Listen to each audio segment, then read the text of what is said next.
Is it possible that anxiety is a good thing if we see it as adaptive? Dr. Chloe Carmichael, a clinical psychologist, explains how new chaotic cultural norms, such as gender blur, speech police, victim bingo, and toxic mom culture, play a key role in why our society is crumbling. Dr. Chloe also reminds us that pills are not always the answer. Chloe, I'm so happy you're here. There are so many things to talk about when it comes to anxiety, depression, just the situation that we've put our culture in. And you have given me so much food for thought through your book. And so I look forward to diving into this conversation. Before we get started, just tell me a little bit about your background and how did you come about wanting to write a book about anxiety? Sure. Well, I'm a clinical psychologist, which means I have a PhD in clinical psychology. And my practice in New York City naturally had a lot of very driven, type A, very anxious people. And the work I was doing with them was a little bit different than I think what they were getting from a lot of therapists and psychologists, just in the sense that I was looking at ways that I could challenge people and even help to teach them about the healthy function of anxiety, which is to stimulate preparation behaviors. So a lot of people would come to my office and they'd say, how do I get rid of my anxiety? And I would explain to them that that's a little bit like a person saying, I want to get rid of all my body fat, right? We don't want to have too much of it, but there's actually a healthy function for that. And so we don't want to get rid of it. We actually want to learn how to use it effectively. And I think that's just something, for whatever reason, people weren't hearing a lot about. So I eventually was actually asked to write a book by St. Martin's Press from Macmillan. And so the book is 9 of my favorite techniques for turning your anxiety into kind of a superpower that helps you to use that energy the way Mother Nature intended. I love that you talk about this and you write about this. It's so in line with my core belief. I oftentimes say something like kiss your calluses, or some of the things that feel really hard are actually good for us. And I think that's the way that you're looking at anxiety. One of the things that I heard you speak about is how anxiety is actually quite a normal, natural thing. And you talk about adaptive anxiety and how, some people that are high performing have done very well thanks to our anxiety. So tell us a little bit more about that concept. Yeah, absolutely. So when we have a little anxiety, we get a little bit of extra adrenaline, a little bit of extra energy. And in fact, even our vision becomes more narrow. And so that's a little bit of a holdover from our caveman days. When we were under threat, we had to zero in on something. But just like our physical vision gets more narrow, even our mental vision gets more narrow. And that can be a blessing or a curse, depending on if we know how to use it. And if we can actually point that very focused view in the right way and use that to lean into what is stressing us out. A lot of people, they hear about anxiety and stress and they say, just breathe it away and think of a beach, right? And sometimes that's a good strategy. But if you are anxious because you have a big meeting coming up, the best thing to do is actually to laser beam focus in on how you can prepare for that meeting and use your anxiety that way to propel you. Can you give me an example of how, let's say, young folks, because I think young folks in particular are in this environment that is so anxiety inducing, and we'll talk a little bit why that is. But what particular example could you give that where leaning into your anxiety or going into this more prepared would be helpful for someone to understand what you mean by that? Sure. So I can give you an example of when it's good to lean in and when it's good to pivot away. So say that you're a young person and you have a big test coming up, right?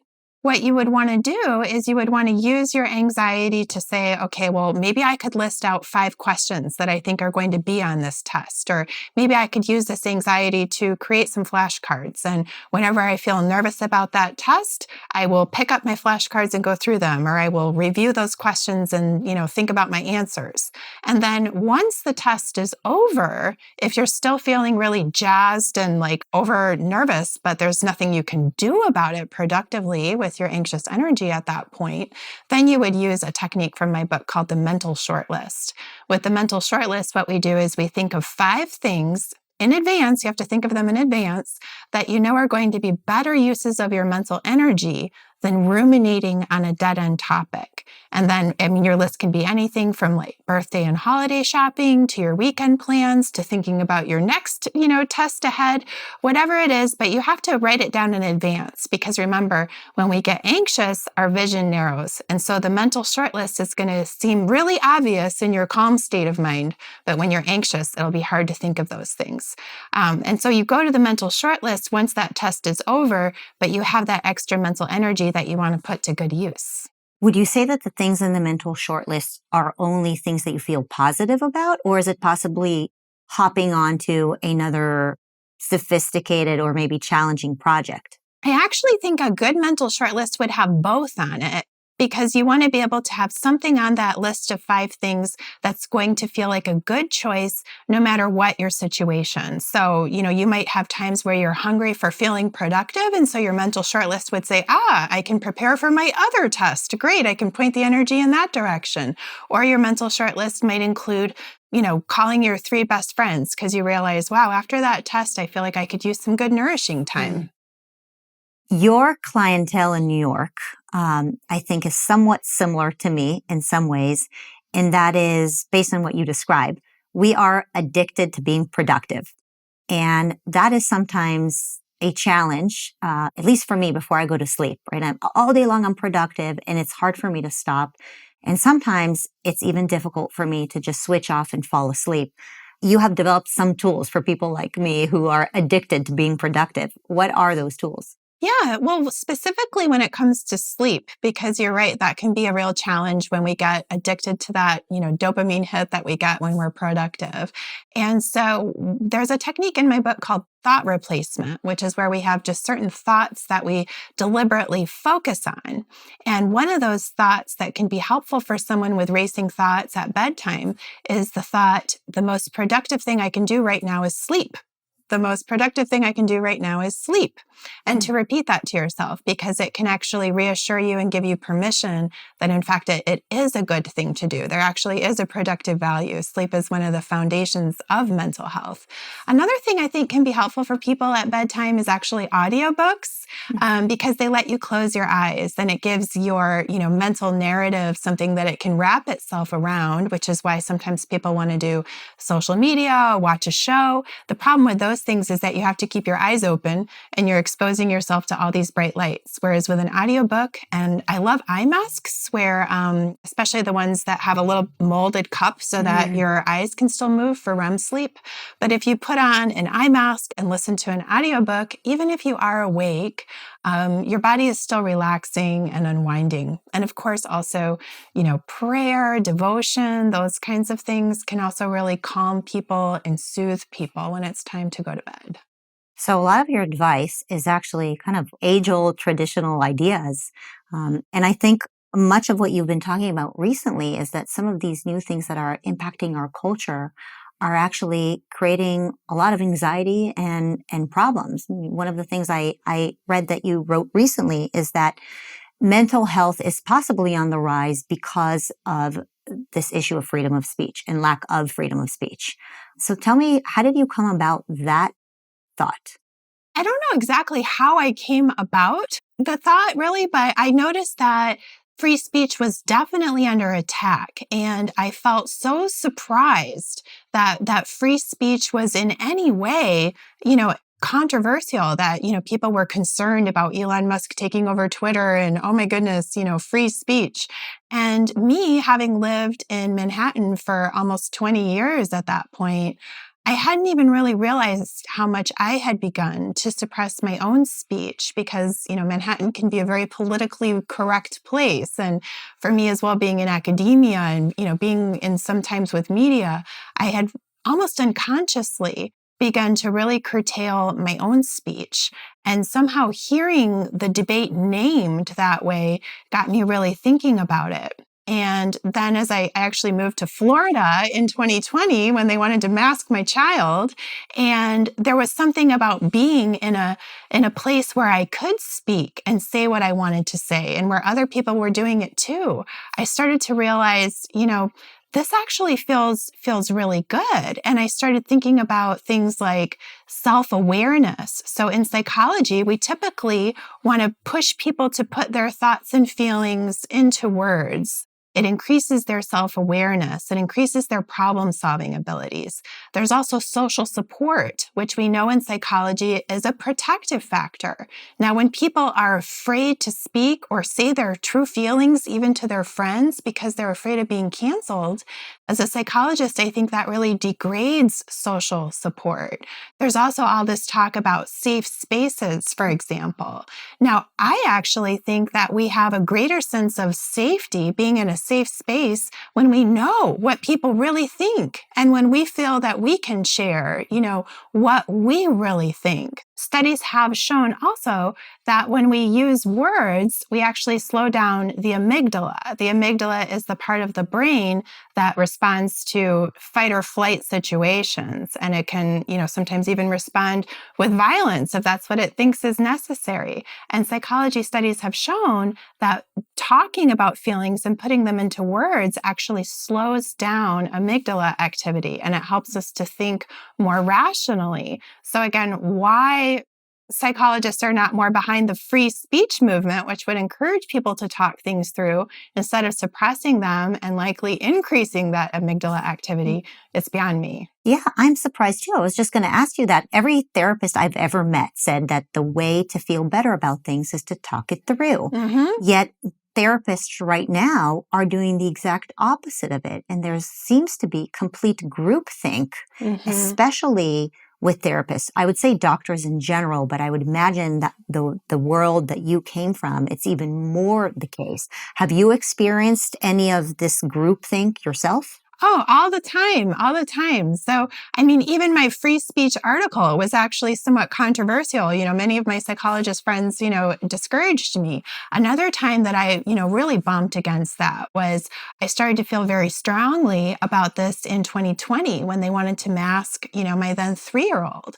And as a psychologist, of course, I'm thinking, okay, well, we're covering up his face. How is that going to affect his speech? How is that going to even affect his self-esteem if he doesn't feel literally seen and heard? People are not responding to him. And so I wrote this article about my concerns about masking children. And I was surprised again that no psychologists were really speaking out against this. So I was actually beginning to even doubt myself. I thought, am I just missing something obvious here? So I wrote this article. I sent it to a couple of colleagues and said, can you read this and tell me, am I missing something here? And I got the most interesting response. They said, no, this is all correct. This makes sense, but we really don't think that you should share it.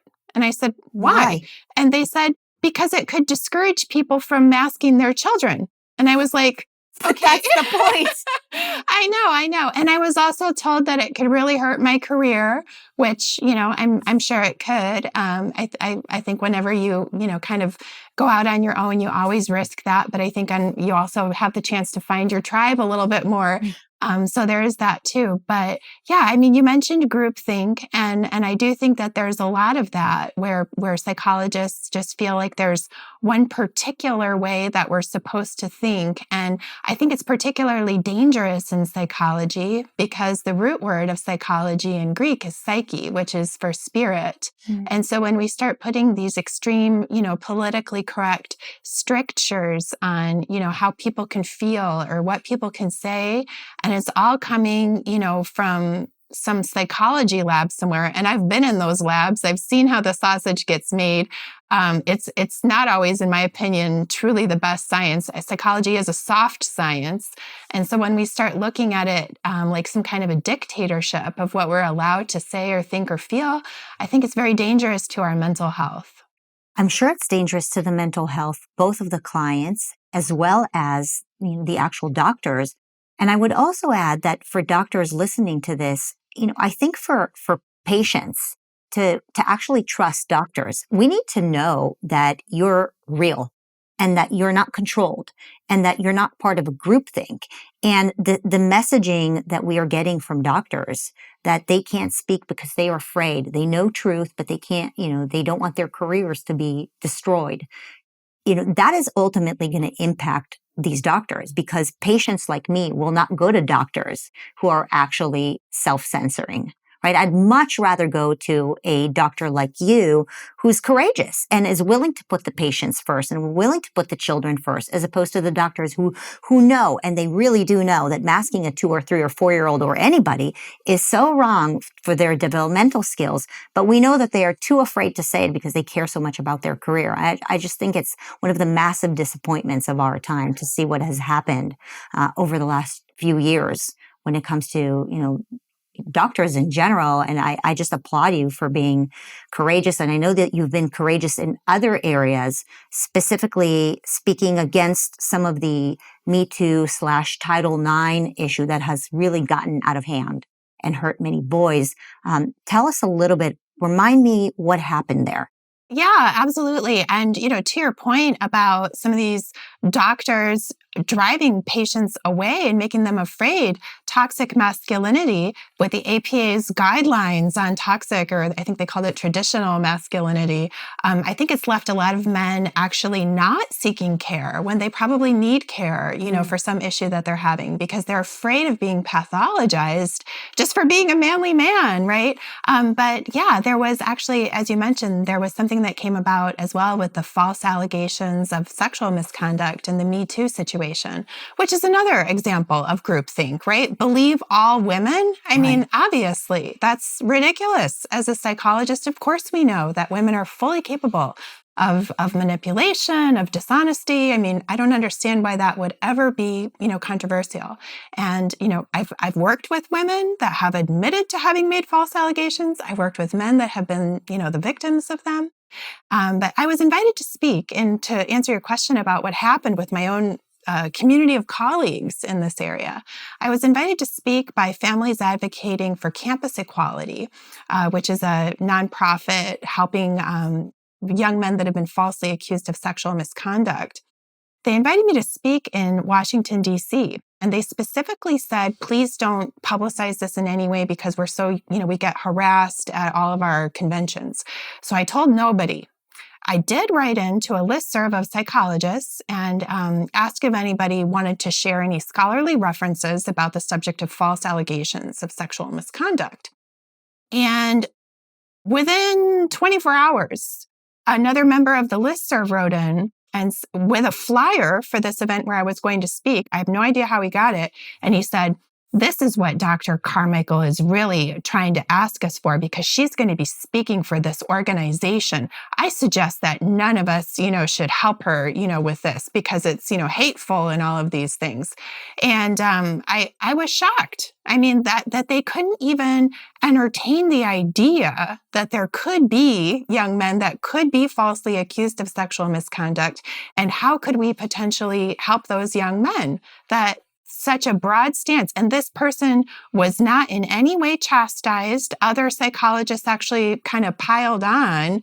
And I was shocked. And so I then went and I did speak. And part of the engagement included sitting with a small group, about 12 young men that had been falsely accused. And they shared with me these really heartbreaking stories about how they tried to go to talk to a therapist about the trauma of being sexually, of being accused, and how it was hard for them to trust women and talk to women, and how could they move forward in this.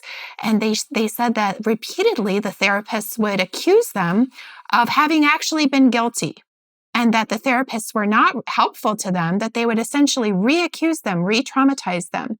And, it made me think, like, what if a victim of sexual abuse went to a therapist and the therapist said, you know what, I think you asked for it, right? To me, it's the same thing. When you take a young man who's been falsely accused, he's seeking help. And then the therapist says, I think you did it. And all 12 of these men had a similar story. And I then went, maybe foolishly, back to the listserv, to ask if, later if any therapists would be able to take these referrals, because FACE, Families Advocating for Campus Equality, they were really looking for therapists that could help these young men. Therapists are oftentimes very eager for referrals. A lot of them have great therapy skills, but not the best business skills. And they don't, they struggle to get clients sometimes. So I put it out there thinking, oh, well, they'll want to help these clients. Crickets. That's just Crickets. awful. Yeah, it really is. I mean, these boys, Groupthink. it's like they're guilty even when proven innocent. I mean, it really ties into the whole Title IX thing on campuses right now, where these boys are suffering. I mean, and we're not there for them. And I would also say that probably the women are going to suffer from this idea as well of Title IX, because it puts it into the young girl's mind that she's a victim all the time, right? If the boy is always going to victimize, then the girl is always a victim. Absolutely. And of course, it hurts the ability of girls to trust boys and to see them as allies. I mean, when you say Title IX, I'm not even sure exactly, which part of that you mean. Like being Title IX, it's a verb now where, girls can accuse boys of sexual misconduct and the boy gets expelled from school without any, discussion of that. And then he has to come back and basically get tried, by a kangaroo court of a bunch of professors. He doesn't even get to, confront his accuser. And the worst part is that, as you said, the girls are not only seeing themselves as perpetual victims, but they're also learning how to wield that as a weapon. So I've also sat with women that have acknowledged that, they've either have done or have thought about making an allegation against someone, and they've threatened them as well. And I've also talked to men that have been through this, where a woman says, it's almost like the reverse. Like instead of a man saying, sleep with me or I won't promote you, it's like the woman is saying, promote me or else I'm going to accuse you of having harassed me. So in one sense, the women are seeing themselves as perpetual victims, but they're also weaponizing that, which is obviously not good for them. It's not good for the men either. Our society has developed this taboo to support young men. And it's just crazy. It's just crazy. I can't imagine. So I have a nephew who's in college and he's graduating soon. But I remember I had a conversation with him before he went to school. And I said, you better be careful. And it's like we're expecting these 18, 19-year-olds to be almost like their own attorneys. I was like, if you're communicating with a girl and you're not interested in her, make sure you have it in writing that you say that you're not interested, because she can actually accuse you of something. And, everybody's walking around in fear, right? They're walking around in fear of making the wrong move towards a woman, or not making the move towards a woman, and then she'll be offended, or walking around in fear of saying the wrong thing because the speech police might come after you. And you talk about anxiety. This can't possibly be good anxiety. This is really bad anxiety. No, yeah. However, what it also arouses in addition to anxiety is anger.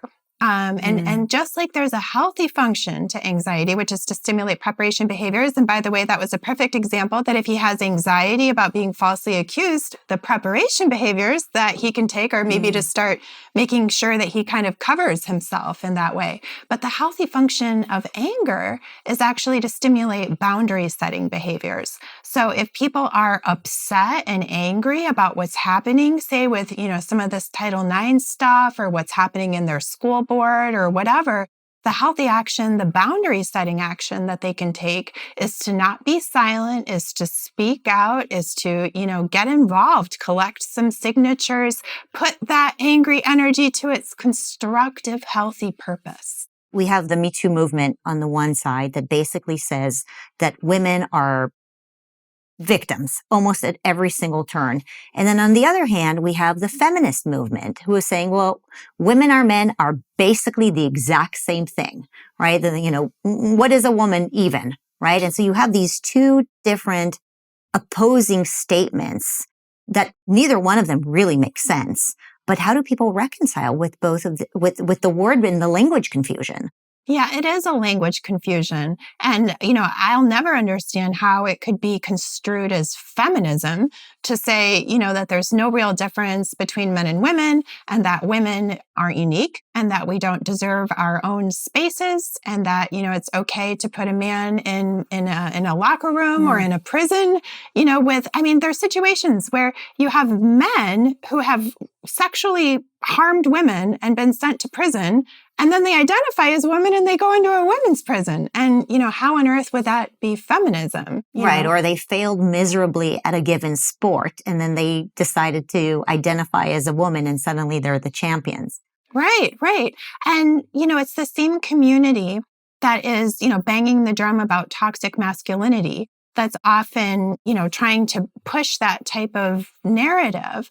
And I actually think it's strong men that can stand up for women. Not that women can't stand up for ourselves, but whenever you have a group that's in some kind of trouble, it's really helpful when the surrounding members can step in, right? And so I think that strong men stepping in and saying, oh no, men are not going to go in and, be in those women's spaces. It's very helpful. And so, for example, Ron DeSantis in Florida, he recognized Riley Gaines as the fastest female swimmer. And he made a point to say that even though she lost to Leah Thomas, Ron DeSantis said, look, she's the fastest female swimmer and we're very proud of her. And he gave her some kind of a medal.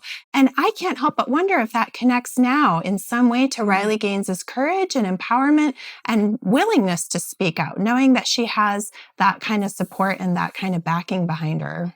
I can relate to that. I've had many moments like that where I confronted other people in high positions, men, and I basically said to them, I'm 110 pounds and I'm not afraid of the thought police and you are, and I do think that part of the issue is that we've created such a gender blur that even men don't know what they're expected to do anymore. Obviously, Ron DeSantis is an exception, and I think it's why he's so popular. And there are other men like that. But for the most part, our society has been really robbing ourselves of the true spirit of masculinity. What are your thoughts on that? I mean, how are men going to fare if we constantly attack their masculinity? Right. I mean, even if a man tries to just simply step in and explain something, mansplaining. Yes, he can be accused of mansplaining. And, or if a man says, well, I would like to get married and have a wife and kids, and I'd like to support my wife and kids, I'd like to give my wife the chance to stay home and take care of, be a traditional wife. He's accused of misogyny, right? And so we're undermining, I think, women in that department as well, because then the women feel as if there's something wrong with them or that they have to lash out against a man who wants to provide and protect. And then now we have a generation of men that want to live in their mom's basement and watch porn and play video games, because getting out there into the world where they could, just be pathologized just simply for being men. It's a very sad state of affairs for young men, but I have not lost hope. I think that thanks to conversations like what we're having, I like to think that the truth will prevail. I think so. I think that also dads are starting to see how important their role is in our society.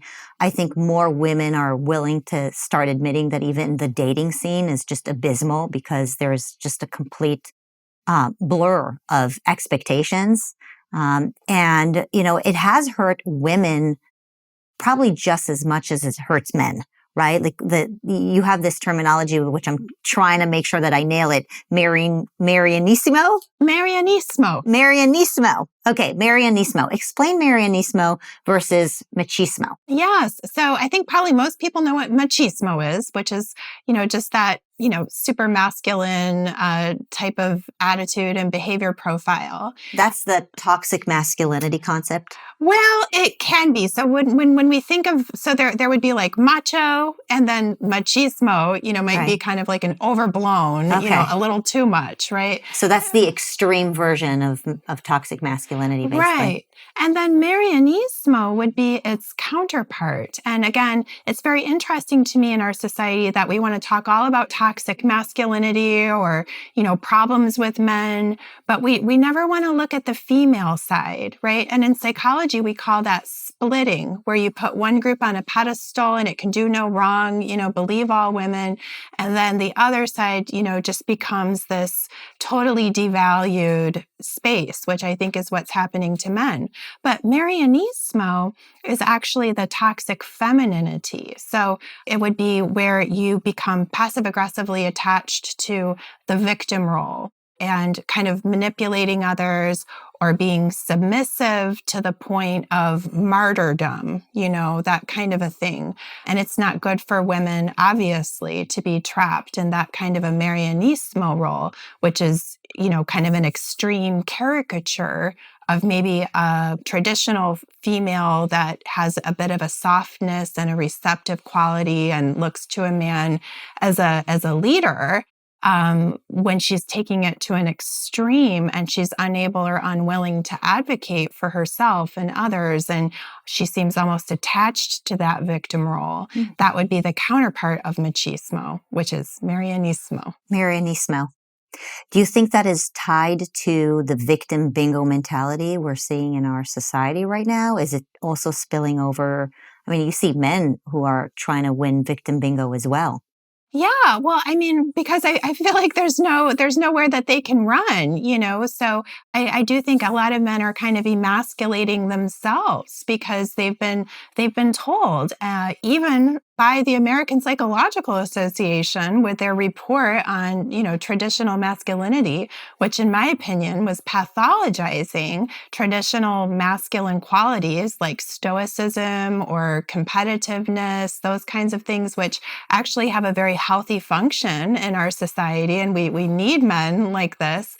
But they're being pathologized for that. And, ironically, men like to win female interest, right, in general. And so if they're being told women don't want that, women might like you better if, you kind of emasculate yourself, maybe that men are kind of contorting themselves and twisting themselves around that way. Ironically, and like you said, it doesn't do the women really any good. Women actually don't want to be with men that are weak and don't have any direction. I mean, yes, women can absolutely provide for themselves. You and I are both very strong, successful women that have great businesses. But yet, typically, women look for men that are going to be, say, taller than they are, right? Women look for men that are going to be able to provide for them, even if the woman can absolutely provide for herself. I say this out of my years of experience in New York City, working with many very successful women. They would always say, but I kind of want him to earn more than me, or, I just want him to be taller than me, or, whatever. And I do feel so bad for these men because they can't win. If they go in for that kiss, they can be accused of toxic masculinity. If they ask first, they can be called something else that isn't so favorable either, right? Kind of a denigrating term for a weak man. So I do feel like men are stuck in the middle right now. Do you think feminism is what led us to this situation of this, gender blur and gender role blur? Has it gone too far? The answer is yes, it's gone too far. I don't know exactly what led us to it.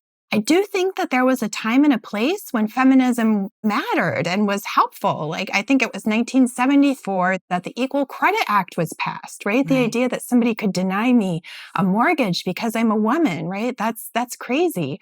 I'm all for equality. But at this point now, women are outpacing men when it comes to literacy rates, high school graduation rates, even starting salaries for women just out of college are typically actually significantly higher than those for young men.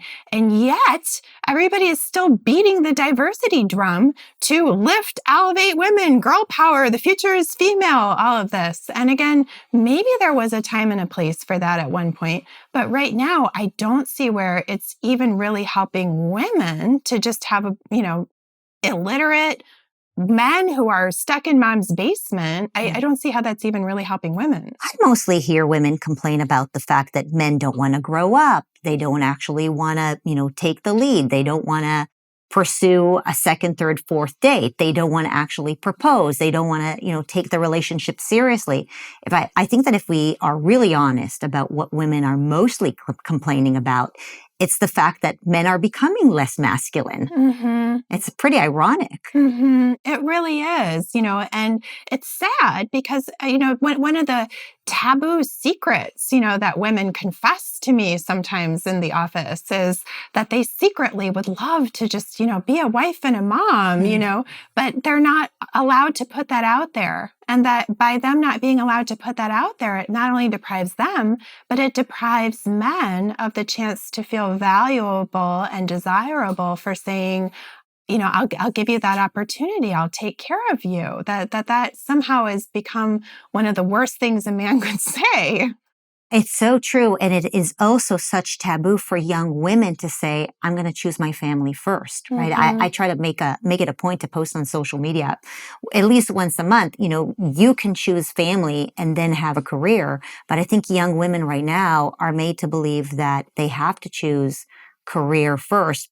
It's kind of like in the culture. It's this cultural norm. And then they don't end up getting married until way later. And many of them either decide that they don't want to have children anymore, or simply by the time that they decide that they want to have kids, they're already in their late 30s, and that makes it very difficult. Yeah, it's really hard. My other book is actually called Dr. Chloe's 10 Commandments of Dating. I need to get that one. Because I do Not that I'm dating, no. but I give dating advice. Yeah, dating has become such a minefield, for women, because during their 20s, they're told, oh, you should just focus on your career. Like you said, career first, all these things.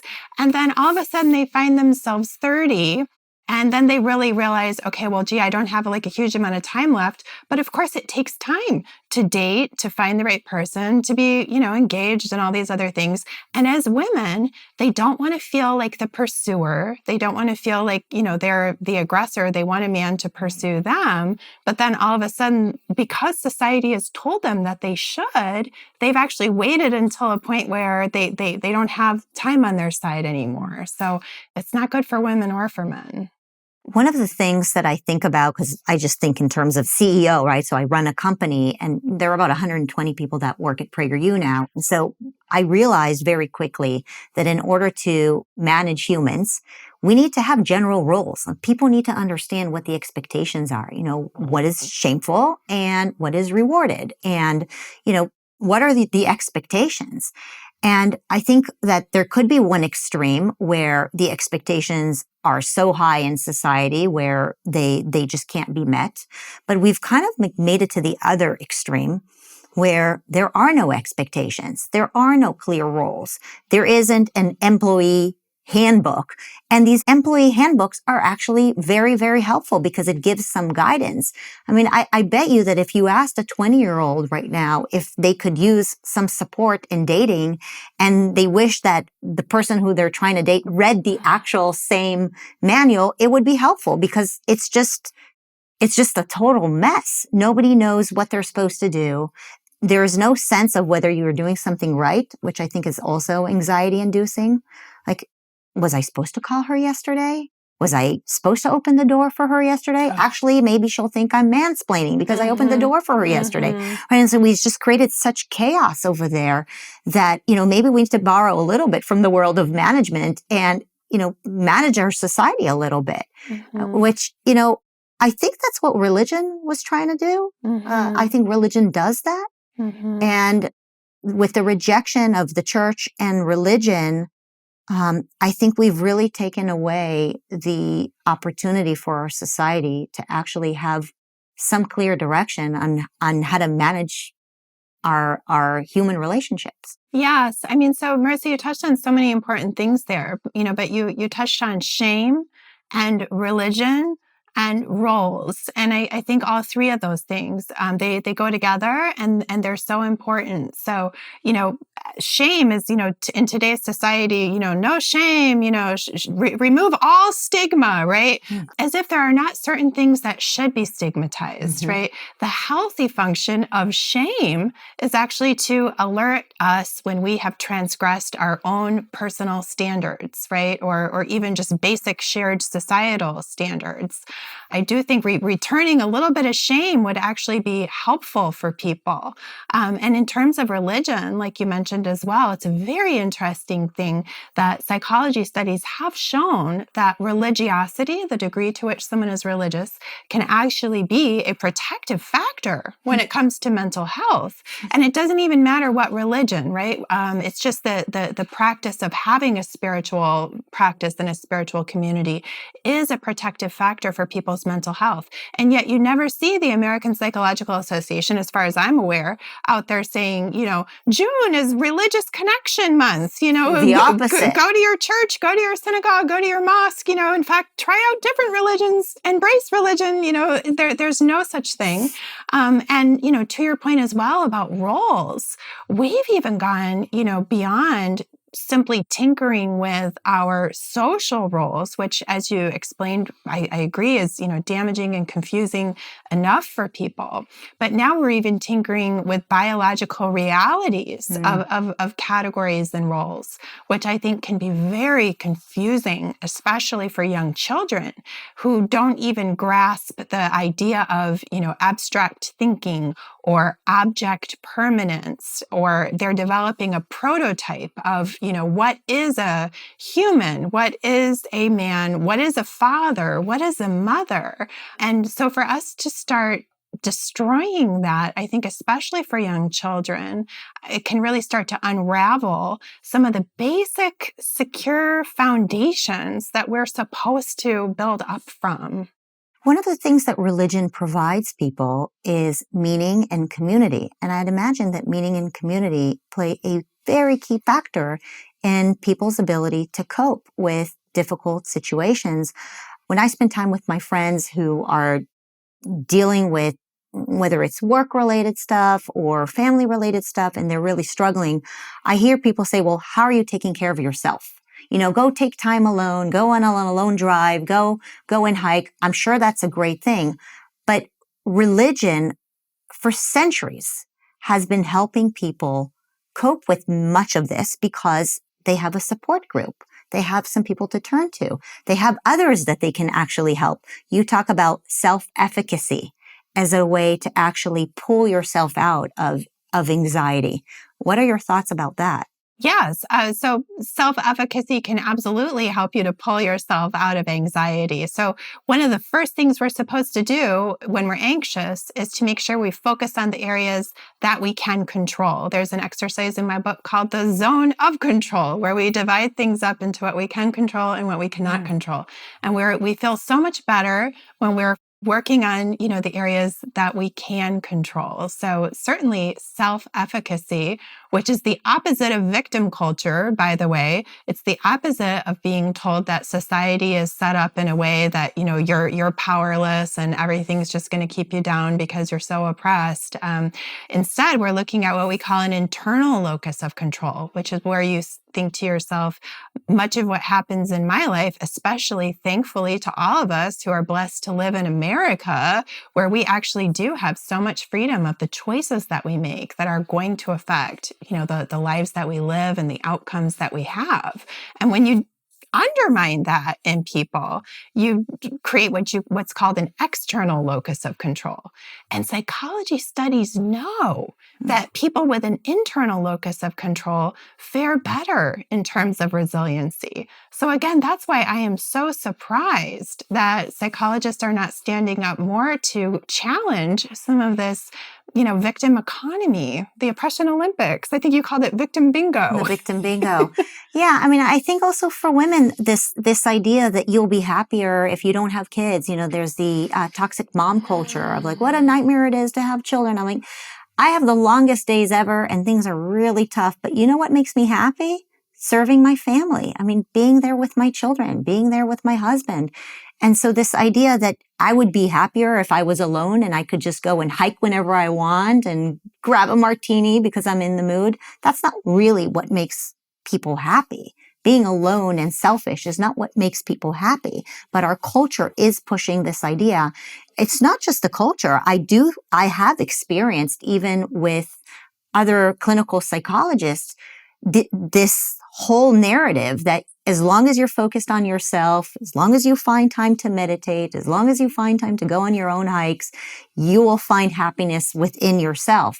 And now that I'm a little older, my answer is, well, actually, I don't think so. I don't think I can only find happiness within myself. I need to find happiness within myself in order to live a full life. And obviously I can't expect others to make me happy, but I also don't think I can be happy totally alone. That's the point I want to make. No, and there is, of course, an epidemic of loneliness, right? So it's insane to me that psychologists will recognize that yes, there is an epidemic of loneliness, but then oftentimes, as you said, there continues to be this pressure to just kind of navel gaze or take time for yourself and not think about reaching out with your community. I do think it's hard though with psychologists because they're in a situation where, say, the example you gave about being a mom, anybody these days runs the risk of being canceled if you were to say to a woman, well, maybe you could take refuge in your children, Can you imagine saying that? Right. Or, saying, well, maybe you should cut back on work and get back to your family, right? Like that would so oddly be considered a misogynist statement. Whereas, I think in fact it could actually be quite the opposite.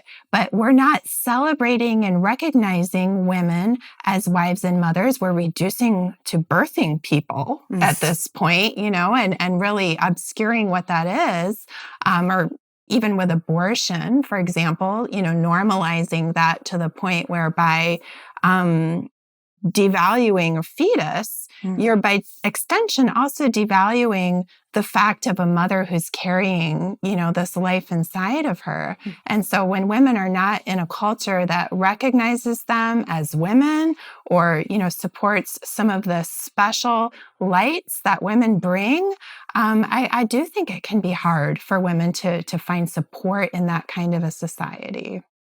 I wanted to talk to you because you're an expert on how to turn anxiety into a positive thing. And one of the things I can't help but feel is despair sometimes. And when Dennis and I talk about despair, we both know that it's a sin. The Old Testament talks about how the feeling of despair is actually a sin. When Moses sent the messengers into the land of Canaan to see whether the Israelites can make it into what would later become the land of Israel, the messengers came back with a message of despair, except for two of them who were rewarded for that, Joshua and Caleb. But God was very pissed off. He was very, very upset with the messengers who had this message of despair. And so we learned from this biblical lesson that feeling despair is a sin. And we need to really make sure that we don't harp over that. And I can't help but see a connection between the feeling of despair sometime and anxiety.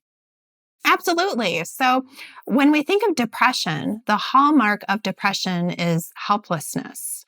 And again, remembering that the healthy function of anxiety is to stimulate preparation behaviors. But if you have anxiety and you're in a culture that just, almost celebrates this disorder, and instead of encouraging you to become active and to try to solve your problem, because that would be putting pressure and shaming you, right? Instead, it almost encourages you to just wallow in this anxiety. And when we then are not searching for those preparation behaviors, or because of free speech issues, we can't just have a good heart-to-heart with a friend and engage in problem-solving situations, then we almost do become helpless. And helplessness, again, is one of the features of depression, which is certainly a close cousin to despair. So the relationship between anxiety and despair, I don't think it's actually that long of a line to connect them. So what advice do you have? Where do we go from here? How do we heal? Well, there's a few things. So one is we have to remember about free speech. So with both anxiety and depression and despair and social connection and community, we have to remember that free speech is actually relevant to all of those things. So we definitely want to make sure that we're not staying silent and that we are finding ways and people and places that we can have kindred spirits, right? As Dennis Prager likes to say. And to think again about those healthy functions of those issues. So if you are feeling, anger or anxiety or even despair, to ask that emotion, what is it that I could do? What is the constructive action that I could take? And again, that might be running for school board. It might be supporting someone who's running for school board, or it might be, raising your hand in class and speaking up and saying something that is going to be a little bit outside of the orthodoxy of what you're supposed to do. But finding ways to stand up for the truth can actually be very invigorating. Yeah, there is healing in being part of the solution. Mm-hmm. Yeah. Mm-hmm. What are your thoughts on medication and anxiety? Well, It's a big one. Yeah. So I know that it seems like everybody and their brother is on some kind of medication these days, right? And as a clinical psychologist, I'm certainly not against medication. However, what I think seems to be kind of lost is that we're supposed to go with the least invasive treatment first, right? And so if someone is, say, struggling with anxiety or they're struggling with depression, many times they're pushed into medication almost immediately, even though that very same person maybe is spending 15 hours a week on social media, which we know can have negative impacts on mental health. Maybe they're not exercising at all, and they're also not socializing regularly at all. And so, to jump to medication with that person, I personally think is not in sync with the standard of taking the least invasive treatment. I think, unfortunately, there's a real push to medicalize and monetize so much of, the human experience, right? Because nobody makes any money when someone is told, you could change your brain chemistry by going to the gym. You could change your brain chemistry by being around good friends where you can speak your mind, more often, or you can change your brain chemistry by spending less time on social media. But there's, again, nobody makes any money when people take self-help and it works for them effectively. And I think it's really sad, but whether it be, big pharma or big academia with their, publish or perish and all of these, diagnoses, I think it's the way that, again, actually decreasing people's personal responsibility and their sense of self-efficacy and their internal locus of control when they're just told, oh, well, you just have a disorder and, you just need this medication. It sounds like a quick fix, but I think in many cases it can really be disempowering. Now, once again, I just have to say I'm not against a medication. Obviously, there's a time and a place for it, but I think a lot of diagnoses are overdiagnosed, and I think a lot of medication is overprescribed. As parents, how do we know when is the time and place for medication? Because it can be so scary to hear from a counselor that, one's child is struggling and they could do something to themselves if they don't go on some sort of medication.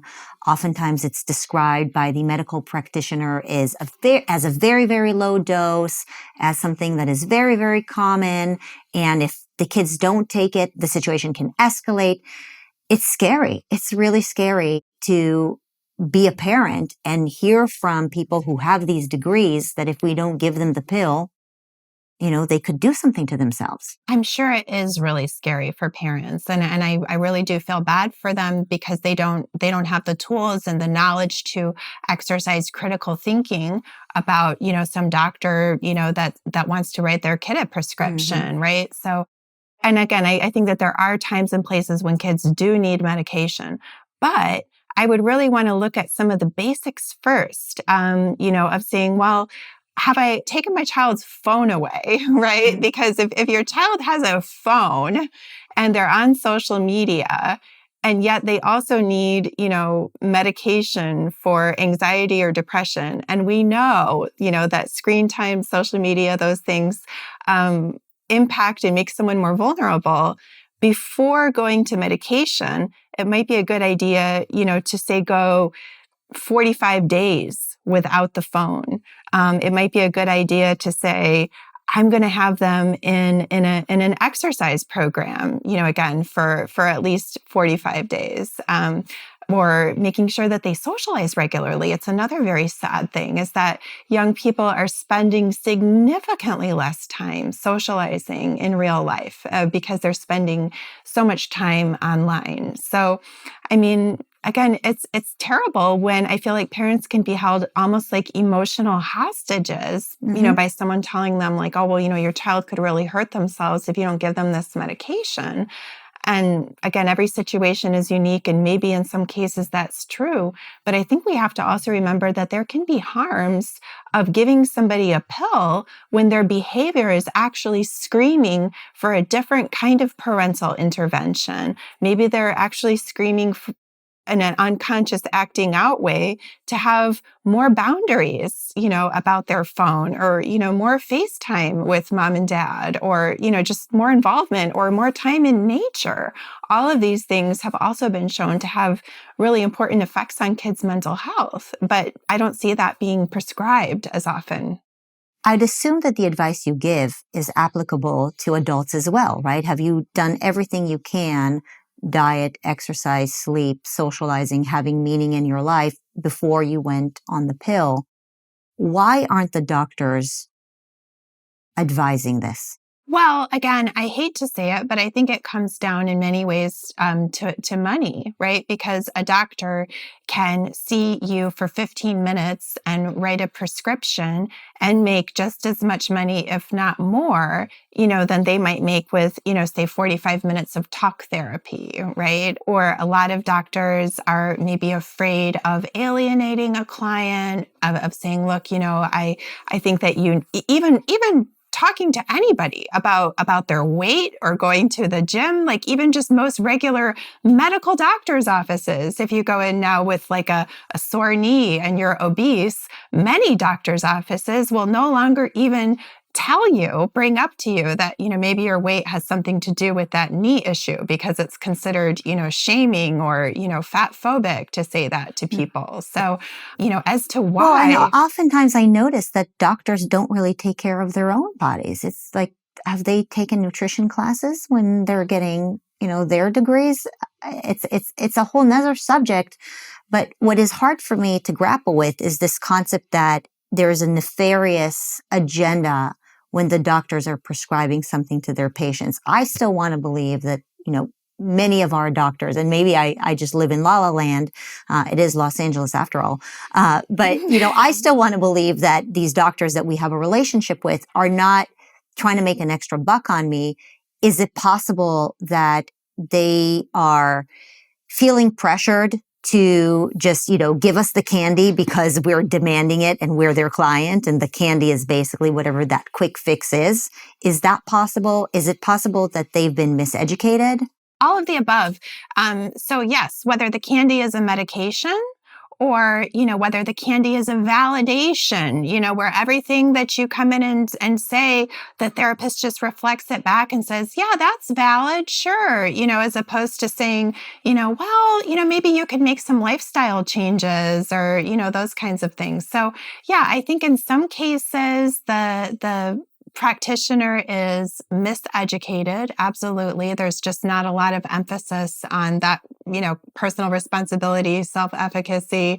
I don't see that as much in training programs. Again, I think there's also a monetary issue when it comes to prescribing and big pharma and wanting to put a diagnosis around everything.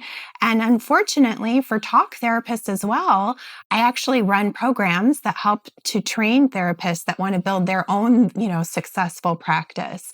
And I've heard numerous times from therapists secrets that they have kind of secretly, told me, because I teach them business skills about how to build a business. And I also teach, therapeutic interventions for how to help people to create change. And I've had therapists say to me, I'm just afraid that if I, give people these tools and then they make these changes, then they won't need to come for their weekly visit anymore. And doesn't that, have a negative impact on my business? And, obviously that's very sad and it's very unethical. It's devastating. It is.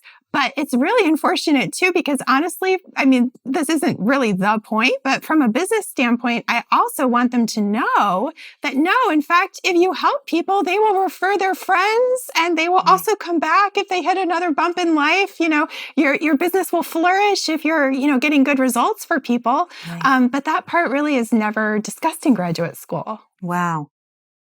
That was what I was going to ask you. In graduate school, was there any sort of incentive for the therapist, or was there any sort of lessons that taught therapists how to push back against the client demanding pills? Because I could see how that would happen. I could see a scenario where you're going to have clients who are saying, give me those pills. I've been in that situation with my kids where I was like, no, I need the antibiotics for my children. I need it. They have a cold. I want the antibiotics. And the doctor would say, well, I'm not quite sure they need antibiotics, whether it's bacteria or a virus. I'm like, no, I need the antibiotics, right? And I looking back, I actually really appreciate the pediatricians who said to me, Marissa, I understand it's really hard that your child is sick, but you really do not need to give them a prescription right now.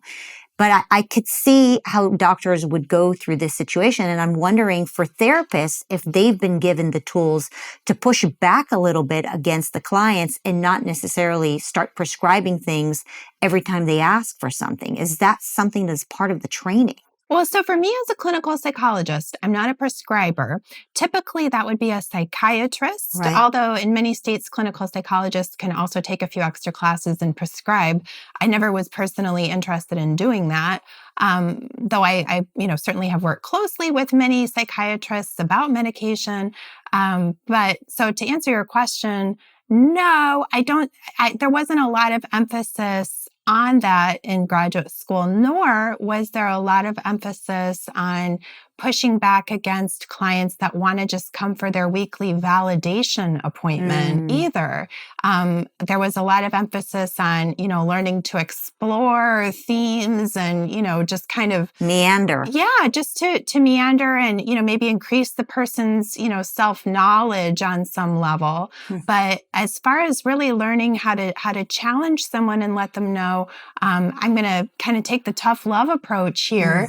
No, there wasn't a lot of training in that. Wow. I think the reason I happen to have a little bit more of that background is because I was a yoga teacher before I was a psychologist. So, learning to help people to push their physical limits and realize that they could get stronger that way was, the background I was bringing. Speaking of things that are not in your best interest to necessarily promote, do you believe in any of these, apps or technologies that purport to help people with their anxiety or their ability to stay calm or sleep? I think there's an app called Calm. There's another app called, is it Rooted, I think, that came out. What are your thoughts on those? Well, I'm a big believer that there's not any one size fits all situation. And so, for some people, an app that goes through meditation exercises or, calming down stuff can be absolutely great and absolutely helpful for them. Similarly, there's like BetterHelp and Talkspace, some of these like text to therapist type of things. And I'm actually very open to that. I don't think it replaces a traditional therapist. And I know from my business knowledge of the field that a lot of therapists join those apps because they're struggling to get or keep clients in their actual practice. So I think sometimes you have to ask yourself about the quality. And I really do feel bad for the public. I really do, because I'm a consumer of therapy myself. Like I've seen many therapists throughout my life. I'm a big believer in it, but I know that I've gone to certain therapists, and there's a story in my book about this as well, where they've said or done things that I immediately recognize as just wrong, as unprofessional, as not making sense. And because of my own background, I can push back or just jump ship and see somebody else. Yeah. But I feel really bad for the general public because the therapist might be saying something to them that doesn't make sense. And that person doesn't know, okay, well, do I just need to get out of my comfort zone and trust the process? Or is this person really leading me down the wrong path? And my heart does go out to the public because I think it's hard for them to know. Yeah, it is hard. What are you hoping people get out of your book? Well, the number one thing, if they remember nothing else, is to know that the healthy function of anxiety is to stimulate preparation behaviors. It's not the enemy. People often get anxiety about anxiety, which is a total waste of energy. And so when they have that anxiety, the first thing they should do is really, first of all, just ask the anxiety, what's this about? What's the constructive action that I could possibly take here? That's usually a good, helpful starting point. Well, thank you so much for this conversation. I love how open and honest you are. I really appreciate it. We need more doctors like you. Thank you. Good to be with you, Marissa.